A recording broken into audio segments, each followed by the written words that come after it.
আসসালামু আলাইকুম। আজকে ছেলেকে টিফিন দেওয়ার জন্য একটা পাউরুটি তৈরি করে নিয়েছি। তো এর জন্য প্রথমে এখানে আমি 1.5 কাপের একটু কম ময়দা নিয়েছি। চাইলে এর চেয়ে বেশি নিয়েও করতে পারবেন। তো আমি 1.5 কাপের একটু কম নিয়েছি। এখন এখানে 1.5 চা চামচ আমি চিনি দিয়ে দিচ্ছি। আর সেই সাথে এখানে ইস্ট দিয়ে দেব 1.5 চা চামচ। এখন এখানে কিছুটা লবণ দিয়ে দিচ্ছি।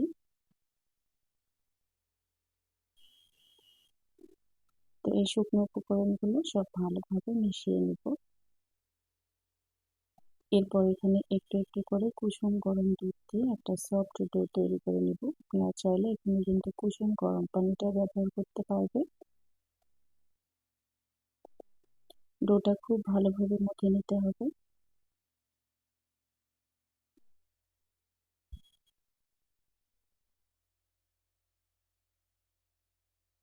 এরপর আমি এখানে কিছুটা ঘি দিয়ে দিব। তো চাইলে এখানে কিন্তু তেলটাও দেওয়া যেতে পারে বা বাটার। ঘি আর বাটার দিলে সুন্দর একটা ফ্লেভার আসবে, এই জন্য আমি এখানে ঘিটা দিয়েছি। ঘিটা দিয়ে আরো কিছুক্ষণ একটু এভাবে মথে নেব। তো এরপর এটা আমি রেস্টে রেখে দেবো আধা ঘন্টার জন্য। তো এখন বের করে নিয়েছি, ডোটা অনেকটাই ফুলে গিয়েছে।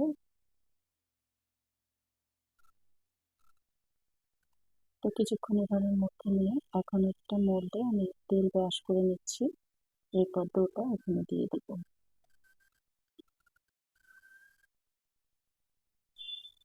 তো উপর থেকে এখানে একটা ডিমের কুসুম দিয়ে দিচ্ছি।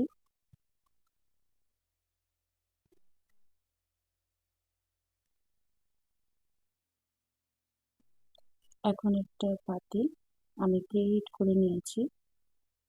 এরপর মোল্ডটা বসিয়ে দিয়েছি, একটা ঢাকনা দিয়ে দিয়েছি। তো দেখেন পাউরুটিটা আমার হয়েছে। এখন আমি এটা মোল্ড আউট করে নেব। তো 20-25 মিনিটের মধ্যেই কিন্তু এটা হয়ে যাবে। তো এখনো গরম আছে। তো গরম অবস্থায় আমি এটা মোল্ড আউট করে নিচ্ছি, ছেলেরা এখনই খাবে এই জন্য। তো কেটে দেখাচ্ছি ভিডিওটা কেমন হয়েছে।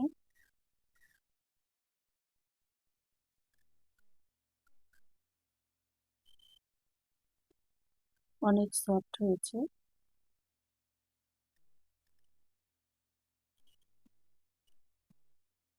তো আপনারা চাইলে কিন্তু এটা ওভেনে বেক করে নিতে পারবেন। তো এটা আমি চুলায় বেক করে নিয়েছি, সময়টা একটু কম বেশি লাগতে পারে।